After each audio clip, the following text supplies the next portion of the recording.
So I want to say one more thing about that, about this implicit evangelism before we move on to the explicit. And that has to do with loving one another. We're probably all familiar with the passage, you're my disciples by your love one to another. And I feel kind of humbled because our podcast on church and church life is long past. We did that many months ago, but I'm having new insights about church life now studying for this podcast series because I've seen so many of the commands to relieve suffering and to care for the poor directed within the church. And it really seems to me, based on my reading of the New Testament, that those who are in the church should want for nothing, that they should be taken care of the way families take care of each other. I think it's kind of like a child. A child owns nothing, but a child still has no fear if their parents are providing for them, right? I think to the degree that you're in the family of God, whether you're poor or rich, you should not live in fear of destitution. Do you want to comment on that?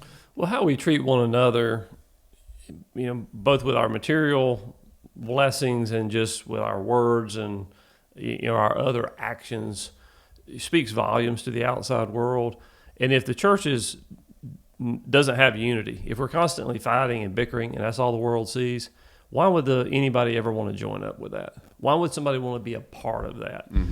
We really do great disservice to the church when we have these public fights. We're people, we're going to disagree, but ultimately we should come together in unity. And if we love one another as we ought, these things shouldn't be so divisive. And so, if we live that way, then people are going to want to be a part of that because people want to be loved. People want to be in a group where there is support and affirmation. And if the church is offering that, other people are going to be drawn to that. If the church looks like just another chicken fight, then they got, they're like, I got better things to do with my time. Right. So it's very important. Right. I'll tell a quick story about that because I think that it contextualizes it for our day and time pretty well.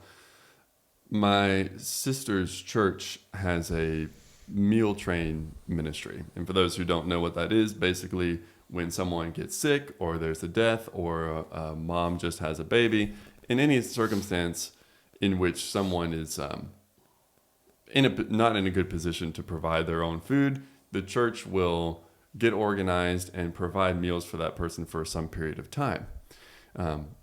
I think generally the women of the church will prepare and then deliver the food to the person. Well, when my sister had a child, the meals started flowing in. And her neighbor, who does not know the Lord, witnessed this from, across the road and said, wow, how can I get in on that? And my sister was able to basically set up a meal train for that person. But what better example of the graciousness of the church wooing an outsider in, saying, wow, I want to be taken care of the way you guys take care of each other. Well, I think that's a great example, Andrew, and I think that's the way it should work. Hopefully we are living our lives in such a way that our neighbors and those others that are outside the church take note of it. So definitely what we need to be striving for.